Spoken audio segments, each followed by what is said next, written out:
Well, hey fans, welcome back to another episode of Let's Talk Spoilers, and today we're talking spoilers for She-Hulk, Attorney at Law.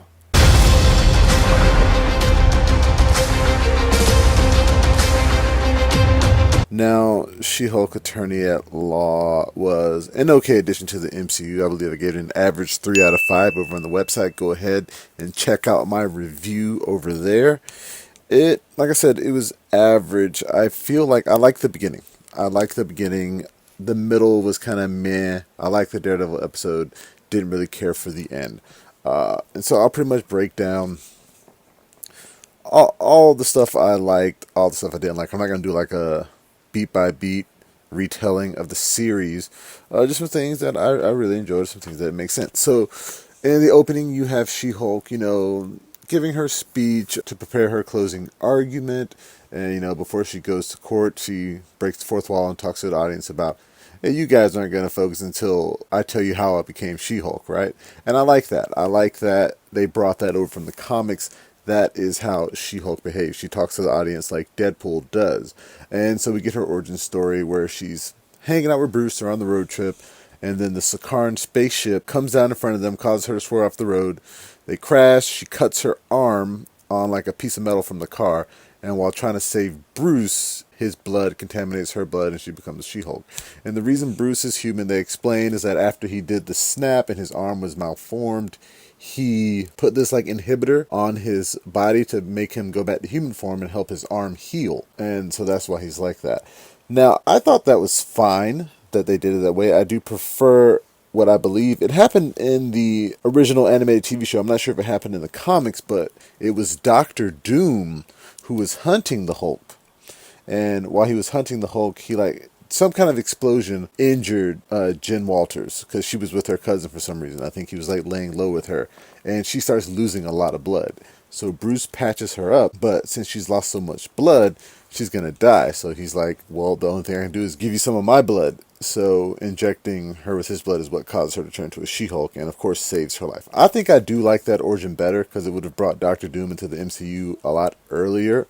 But what they went with is fine. So they have all this time training together. And, of course, she has this whole argument with him about how she's ready to get back to her regular life because she has a grasp on the powers more than he does. Like when he turned to the Hulk, he spent a lot of his time fighting with another personality in his head, who is the Hulk, the Rage Hulk that we all know of. And hopefully eventually they might delve deeper into his psyche because he went through apparently some kind of abuse as a child that actually created this alternate personality that he didn't really know about. Hopefully that means we're getting more Hulk films that will delve into that because Universal's rights are about to lapse next year, I believe. But I like how they, show them using their powers and training together. And she's like, I'm ready to go. And she goes off and she does her thing. And the first episode ends with the fact that Titania breaks into the courtroom and Jen turns into a She-Hulk to knock her out.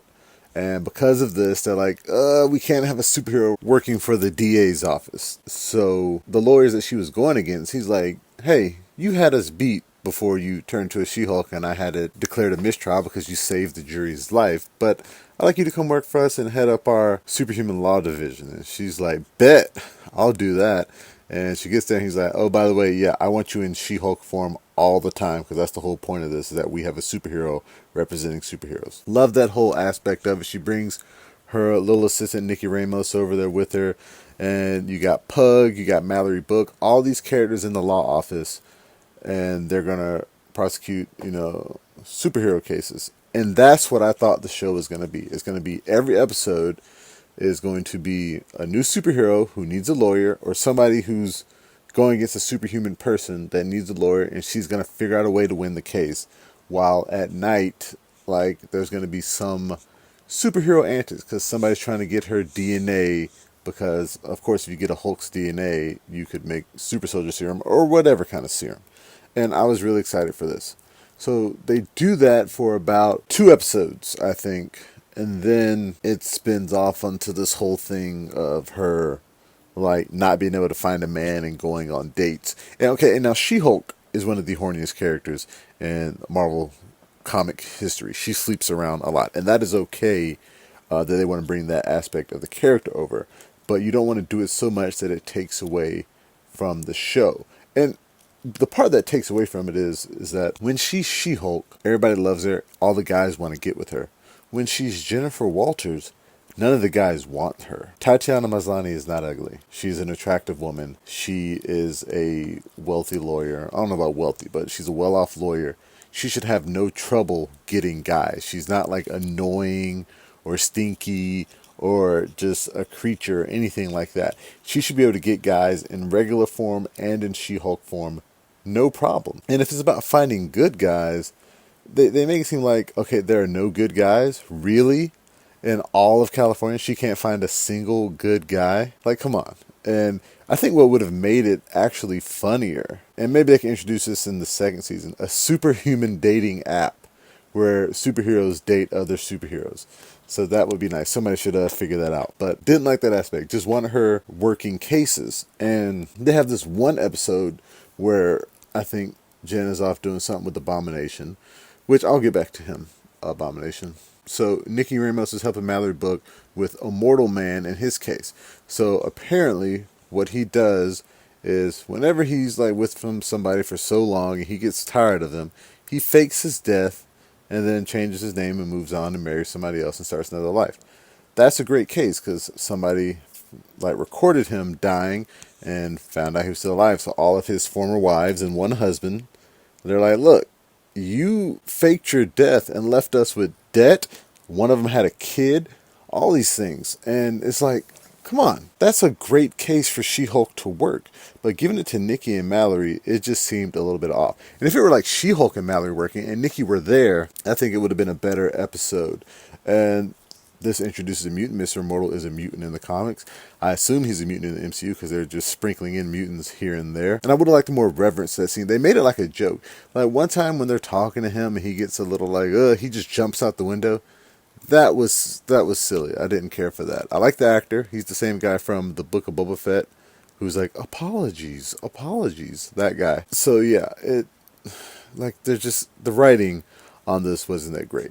Now back to Abomination. I like that they brought back Tim Roth as the character. I love that they're finally connecting things back to the original The Incredible Hulk film, which is one of my favorite MCU films. It is very underrated, but I like they're bringing him back. What I don't like about Abomination is that when he's in Abomination form, he keeps the Tim Roth voice. I think they should add some effects to it to make it a little more deeper and grizzled like it was in the original film. He can still have the Tim Roth, the personality of his human form, but I don't like that the voice sounds exactly the same. He sounds almost like Taika Waititi as Korg. That's what it reminds me of, and I just don't like it. But overall, like his character was used very well. Like at the end, before it was scrapped, like him getting into a fight with the Hulk where he's like a misunderstanding. He's like, no, it's not what you think. I like that, and I'll get to the ending later, but I wish they had continued that. The Megan Thee Stallion thing, where She-Hulk is twerking, and people are like, this is gross, I don't like it, this is silly. Those people can eat a dick or whatever, because that was actually funny. You got She-Hulk twerking. This is a character who the comic artist had jump rope naked in the comics. And you have a post-credit scene of her twerking with Megan Thee Stallion. It was funny. I thought it was funny. You see the behind-the-scenes footage. Tatiana Maslany can't twerk at all. They did all that in post. Like her wearing that suit and she's shaking her butt. It's like, girl, no. That was funny to me. But yeah, I thought that scene was funny and it works for her character and how much she loves Megan Thee Stallion. The fact that Megan Thee Stallion's in the MCU it's not a little weird. I just want to know like how many real life characters exist in the MCU. We know like Elon Musk exists in the MCU. Hugh Hefner exists in the MCU. He's mentioned Iron Man 1. And like a lot of other people. But when they bring in like celebrities who actually play themselves, it sometimes can be a little weird. So you got this whole plot, the Leapfrog episode, which is also the Daredevil episode, which is probably the best episode of the show. And it's sad. This is She-Hulk's show, yet the episode with Daredevil is the best episode. It's the best written. Everything about it is just great. You have a character whose dad is rich and he wants to be a superhero. He buys the suit from the designer guy and he misuses the suit and he tries to sue the designer because he's stupid. Of course, the designer guy, I can't remember his name, but Matt Murdock is his lawyer because he makes clothes for Matt Murdock. Wink, wink, nudge, nudge. and just totally defeats She-Hulk in court. It was a great episode. And then they meet in the bar afterwards, and he's like, look, Jennifer, I think you have an interesting predicament. You're a lawyer, and as a lawyer, you can help people when society fails them. And as She-Hulk, you can help people when the law fails them.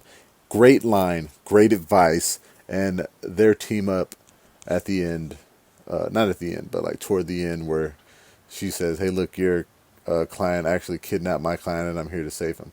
I like that. I like the Daredevil theme that plays when he's like, I'm Daredevil. And I liked her picking on his yellow and red suit. Now, I don't want him to keep this suit for good. I like that they did that they put him in the yellow and red suit. It's straight from the comics. Is really a nod to comic fans. But I think her comments on it he should make that the designer guy change the color of the suit, or when we get the Echo series, that suit gets damaged and he has like another suit delivered to him, whether it's the all red suit that we know and love or the all black suit with like the red lining. Either of those suits I think should be the best suit moving forward. But and of course he and She-Hulk get down and he does a walk of shame at the end. Hilarious. Like I said, best episode. And then like it kind of rushes to the finale because she throws like the stinger. She's like, shouldn't this episode be over? This episode should be over. And then we get to the whole thing about her getting the award for like best female lawyer. And then it turns out all the female lawyers got one. And it's pretty much like a participation award. But then like the intelligentsia, who is not related to the leader, and that was a mistake that the leader is not involved in them. But they hacked her phone. We found that out earlier, like that one guy that ghosted her. And like they play like them having sex on TV. And of course she's angry. She has every right to be angry. She said, can we cut this off? And when they don't cut it off, she breaks the screen and she sees like Todd and she's going after him. She gets upset and she's about to choke him, but she puts him down and nobody got hurt. And it's like, she's in jail now in that maximum security prison because she got mad. Like, superheroes destroy cities on a regular basis. It's called collateral damage. Daredevil makes a joke about it in his episode. What she did was collateral damage. Nobody got hurt. That doesn't put her in jail. That puts her like, look, you better pay for this. That's what that does. And I just thought it was stupid that they put her in jail. And then that whole last episode where, she finds out Todd is Hulk King and everybody starts showing up. Titania shows up. Bruce comes back to save her. And she's like, well, this is stupid. And then she breaks the fourth wall and goes to Marvel Studios and complains to the writing team about it. Now, I enjoyed her popping out of the Disney Plus app, going to Marvel Studios, beating up all these people, and then trying to find Kevin Feige. And it turns out Kevin Feige is like this awesome robot that writes all the Marvel movies.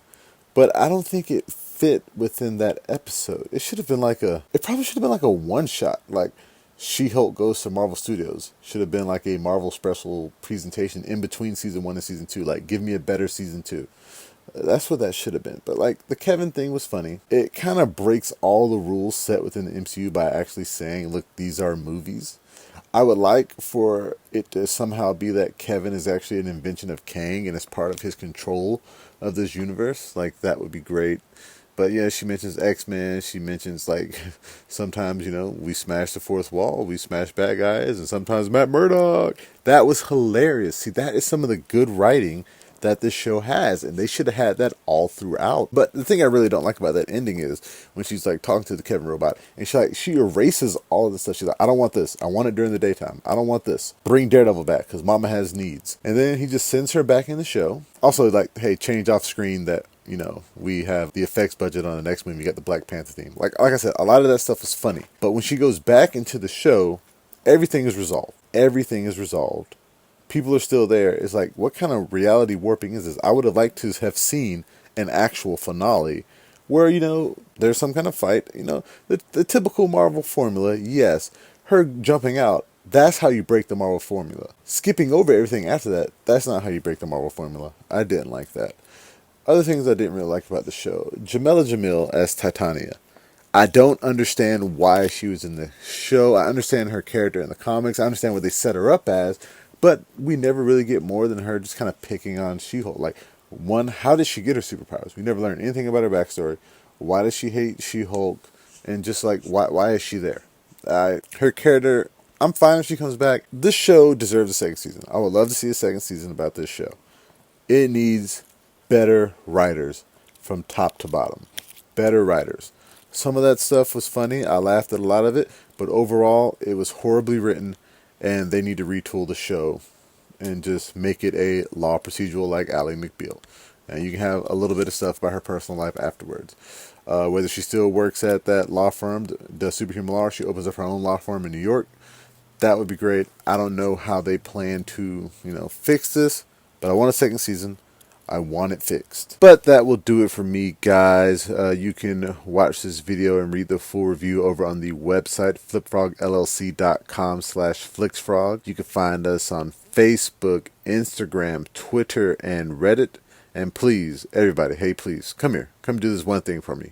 Make sure that you like, share, and subscribe. Yes, please subscribe to the YouTube channel, the Facebook page, the website, anything and everything, Flixfrog, Flipfrog books. Hit that thumbs up button, like, and follow. I got a lot of good stuff coming for you guys. Trust me, I just need you to up my followers. That's really what I'm asking here. Just up my followers up from what it is. My next Let's Talk Spoilers is going to be Werewolf by Night. I thought about doing it before She-Hulk, but I had already set it up that I was doing She-Hulk, so I will do Werewolf by Night. And until next time, I'll be seeing you.